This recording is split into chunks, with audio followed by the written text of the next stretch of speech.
ထူးထူးဆန်းဆန်းဇာတ်လမ်းလေးတစ်ပုဒ်ပြောပြမယ်တကယ်ဖြစ်ခဲ့ဘူးတဲ့ဖြစ်ရမှန်ဇာတ်လမ်းလေးနော်တခါတော့ကတဲ့တာဝရိန်သာနတ်ပြည်ကြီးမှာပေါ့နတ်တော်တနင်တရားမင်းကြီးရဲ့ဘန္ဓုကဗလာမြကြောက်ဖြာကြီးပေါ့နတ်သားတစ်ပါးခတ်တီတွေနဲ့လာတက်ထိုင်နေတယ်သူကြည့်လိုက်တော့ပူကွာကွာမဲကျုပ်ကျုပ်ရုံးကဆိုးဆိုးနဲ့ဘာကောင်းမှဟုတ်ပုံမရဘူးဒါပေမဲ့ဆရာသမားကခတ်တီတွေပဲသူ့အပိုင်းနေရာကြီးလို့မသိရင်သူကပဲတရားမင်းရာတူကိုရထားတယ်လို့ဒါကိုမြင်တော့တာဝရိန်သာနတ်တွေကစိတ်ဆိုးကြပြီးဝိုင်းပြီးတော့ဆေးဆိုးကြကြိမ်မောင်းကြငောင်းငန်းကြတယ်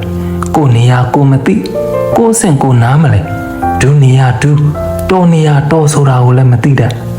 ခွေးဝဲစားကရာဇပလန်ပေါ်တက်ထိုင်ခြင်းရတယ်လို့စသဖြင့်ကြည့်ရမောင်းနေကြတာပေါ့ဒါပေမဲ့ပြဿနာကတာဝရိန်သာနတ်တွေကအဲ့ဒီလိုပြစ်တင်ကြရကြလေပလန်ပေါ်တက်ထိုင်နေတဲ့ဟိုနတ်ရုပ်ဆိုးကပိုချော့ပိုလှလာလေကိုရောင်ကိုဝါတွေပိုတောက်ပါလာလေထောင်ထောင်မောင်းမောင်းပိုကြည့်ကောင်းလေဖြစ်လာတယ်ထပ်ပြီးဆဲဆူကဲရဲလေဟိုဆရာသမားကအယောင်အဆင်ပိုကြည့်ဝင်းလေရှုကျင်စပွဲပိုတင်းတယ်လေဖြစ်လာတယ်အယောင်ဝါနဲ့ကိုကာရထွားချိုင်းလာလိုက်ပုံများတာဝရိန်သာနတ်တွေမော်ကြည့်ပြီးမျက်လုံးချင်းရတဲ့အထိဖြစ်လာပါတယ်ဒါနဲ့မဖြစ်ချေဘူးဒီပြဿနာငါတို့မရှင်းနိုင်တော့ဘူးလွတ်တော်ရောက်နေတဲ့တရားမင်းကြီးပြေးခေါ်မှာဖြစ်တော့မယ်ဆိုပြီးအရှင်တရားမဲကြုတ်ကြုတ်ပူကွာကွာနှက်ဆိုးတကောင်ဟာအရှင်တရားမင်းရဲ့ဗိမာန်မှာဒီလိုလာလုံနေပါတယ်အရှင်ကိုယ်တိုင်လိုက်လာမှာဖြစ်ပါမယ်စသဖြင့်ဖြစ်ကြောင်းရဲ့မှာကုံစင်ကိုပြေးလွှာတရဦးတင်ကြရတယ်တရားမင်းဟာချက်ချင်းပဲလိုက်လာတယ်ဒါပေမဲ့ဟိုဆရာသမားကတရားမင်းတက်တောင်အရှိန်ဝါတွေပိုကြီးနေပြီပိုခန့်ပိုတန့်နေပြီတရားမင်းကတော့မော်ကြည့်ရတဲ့အဆင့်ထိရောက်နေပြီဒါပေမဲ့တရားမင်းပဲဘယ်ခေပါမလဲမြင်တာနဲ့တန်းသိတာပေါ့ဒီကောင်နှမ်းမဟုတ်ဘူးဘလူးပဲကောဒဘက်ခါလို့ခေါ်တယ်သူများတွေရဲ့ဒေါသကိုစားသုံးပြီးရှင်တန်ကြီးထွားရတဲ့ဘလူးတစ်မျိုးဆိုတာတက်ခနဲ့သိတာပေါ့ဒီလိုကောင်ကဘလူးဆိုင်တီးပြီးကြမ်းပြလို့မရဘူးအရေးမလို့ပဲနေချိုးချိုးသားသားလိမ္မာပန်းနတ်စွာပြောဆိုဆက်ဆံခြင်းတွေနဲ့ဖြည့်ရှင်းရမယ်ဆိုတာကိုတရားမင်းကြီးကနားလည်ပါတယ်ဒီတော့တတရရဝစားဆင်းရင်ပြီးပြုံးရွှင်ချိုးသားစွာနဲ့လက်အုပ်ကလေးပါချီကအဆွေပုဂ္ဂိုလ်များကျွန်တော်ကနတ်တို့တန်တဲ့တရားမင်းကြီးပါကျွန်တော်ကိုယ်တိုင်ရိုးသေးစွာကြိုးစိုးနှုတ်ခွန်းဆက်တာပါတယ်အရှင်စသဖြင့်လေးလေးစားစားပြောဆိုဆက်ဆံပေးလိုက်တယ်တရားမင်းကြီးကအဲ့ဒီလိုဆက်ဆံလေးဟိုနတ်ရဲ့အယောင်ဝါတွေမေးမိန်လာလေးမဲသေးသေးပြန်ဖြစ်လေဖြစ်သွားတယ်ပင်ကိုပုံရိပ်ပြန်ပေါ်လာတာပေါ့နောက်ဆုံးအဲ့ဒီနေရာမှာပဲအဲ့ဒီဘလူးဟာသေးငယ်ပျောက်ကွယ်သွားခဲ့ရတယ်ဒါတာဝရိန်သာနတ်ပြည်မှာတကယ်ဖြစ်သွားခဲ့ဘူးတာတဲ့တန်ရုပ်ပါဠိတော်မှာဒုဗ္ဗန်နီယတော့ဆိုပြီးဗုဒ္ဓဟောထားခဲ့တာရှိတယ်အံ့ဩစရာတော့အကောင်းသားနော်ကံတွေမြဘယ်လောက်ဆန်းကျင်လိုက်တယ်လဲတရဝါဆိုတာထမင်းသားငါစားတဲ့အစာအာဟာရကိုစားရမှအသက်ရှင်နိုင်တယ်လို့သိကြတာဒီလိုမျိုး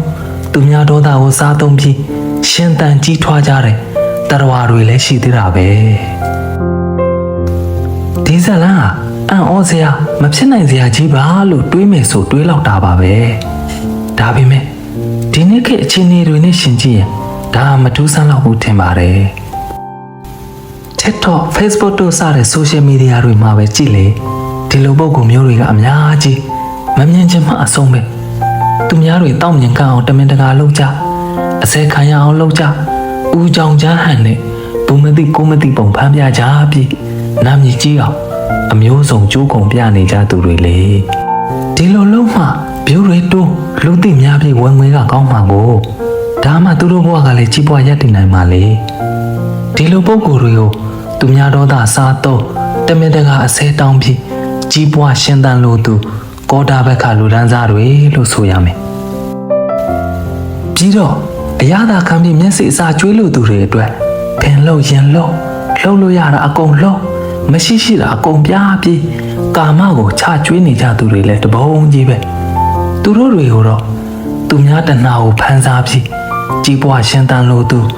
ကာမဘက်ကလူဒန်းစားတွေလို့ဆိုရမယ်ဒီလိုပုံကိုယ်တွေကြီးထွားမှုများလာရင်လောကကြီးကပိုပြီးတော့ပျက်စီးဆုပ်ယုပ်လာမှာပါအသိပညာအတတ်ပညာနဲ့ကြိုးစားအထောက်နေသူတွေ ကိုချင်းတရားကောင်းသူတွေနေရာရောပြီး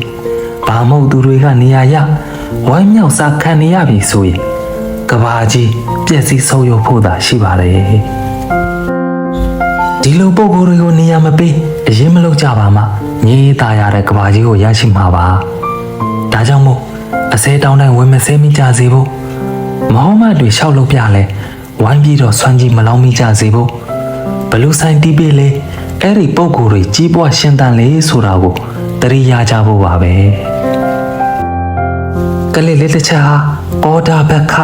ကာမဘက်ခလူရန်စားတွေကြီးထွားဖို့အထောက်ပံ့ဖြစ်သွားနိုင်ကြောင်းစင်ကြင်တရိပြုကြဖို့ပါအားလုံးတွေးဆဆင်ခြင်နိုင်ကြပါစေ